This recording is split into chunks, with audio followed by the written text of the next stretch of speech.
ఎన్నికలు సభ్యత్వాల పేరుతో వసూలు చేసిన మొత్తాలు బహిర్గతం చేయాలి. అనంతపురం ప్రెస్ క్లబ్ ఎన్నికలు సభ్యత్వాల పేరుతో వసూలు చేసిన మొత్తాలు సభ్యత్వాల పేరుతో వసూలు చేసిన లెక్కంతా సభ్యత్వాల పేరుతో వసూలు చేసిన మొత్తాలు ప్రెస్ క్లబ్ కోమాలో ఉన్నారయ్యా. ప్రెస్ క్లబ్ కోమాలో ఉంది. కలెక్టర్ జిల్లా కలెక్టర్ కోమాలో ఉండే ప్రెస్ క్లబ్ కాపాడయ్యా. కోమాలో ఉండే ప్రెస్ క్లబ్ కాపాడయ్యా. జిల్లా కలెక్టర్ జిల్లా కలెక్టర్ కోమాలో ఉన్న ప్రెస్ క్లబ్ కాపాడయ్యా. జిల్లాలో ఉన్న ప్రెస్ క్లబ్ కోమాలో పోయిందయ్యా. కాపాడయ్యా.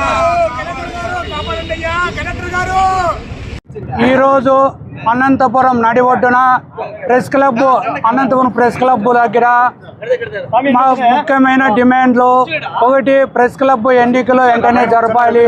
రెండోది వాళ్ళు వసూలు చేసి సభ్యత్వాలు వసూలు చేసిన డబ్బులు బహిర్గతం చేయాలి. మూడో విషయము అభివృద్ధి మొత్తం కోల్పోయింది కాబట్టి ఇమ్మీడియట్గా జిల్లా కలెక్టర్ కానీ మిగతా వాళ్ళు కానీ దీన్ని చొరవ తీసుకొని ఇమ్మీడియట్గా ఎలక్షన్ జరిపించి ఈ ప్రెస్ క్లబ్ని అభివృద్ధి బాటలో నడిపించాలా. ఈరోజు మొత్తం ప్రెస్ క్లబ్ అంతా పాడైపోయింది. ఇప్పుడు ఈ ఉన్న కమిటీ కూడా ఏమి చేయలేకపోతున్నారు. వాళ్ళే ఒకరికొకరు సరిగా లేరు. దానివల్ల ఈ విధంగా అయింది. ఇమ్మీడియట్గా కొత్త కమిటీ వేసి దీన్ని ఎలక్షన్ జరిపి ఒక అభివృద్ధిలో బాటలో చేయాలని చెప్పి జిల్లా కలెక్టర్ గారికి చెప్తున్నాం. అది లేని పక్షంలో అయితే మేము ఇదే విధంగా రోజు ధర్నాలు చేస్తూనే ఉంటామని తెలియజేస్తున్నాం. నేను సీనియర్ జర్నలిస్టు.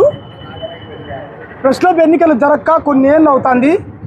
పెద్దలందరి సూచనల మేరకు ఈరోజు ఈ పరిస్థితి రాకూడదు. యాక్చువల్గా ఈ పరిస్థితి రాకూడదు. రోడ్డు మీద జర్నలిస్టులు కూర్చోవలసిన పరిస్థితి ఏర్పడింది. ప్రెస్ క్లబ్ ఈరోజు ఏ స్థాయిలో ఉందంటే కొన ఊపిరిలో ఉన్న ఒక శవంలా తయారైపోయింది.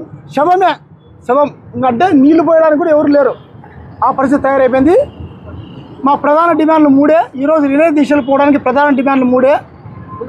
తక్షణం ప్రెస్ క్లబ్కు ఎన్నికలు నిర్వహించాలి.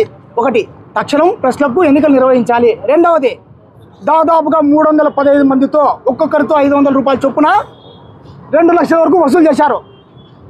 ఆ 2 లక్షలు ఏమైంది అన్నది నేను ఈరోజు ప్రధానంగా డిమాండ్ చేస్తున్నాను.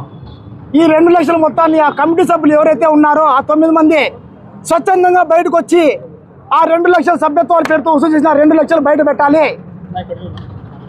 సభ్యత్వాల పేరుతో వసూలు చేసిన ఆ మొత్తాలు బయట పెట్టాలి, బహిర్గతం చేయాలి. కలెక్టర్ గారికి జర్నలిస్టులు అంటే చాలా ప్రేమ ఉంది. ఆయన 6 నెలల కిందటే స్వచ్ఛందంగా మీరే ఒక కమిటీ ఏర్పాటు చేసుకోండి, ఎన్నికలు నిర్వహించుకోండి అని చెప్పి ఆయన స్వచ్ఛందంగా చెప్పారు.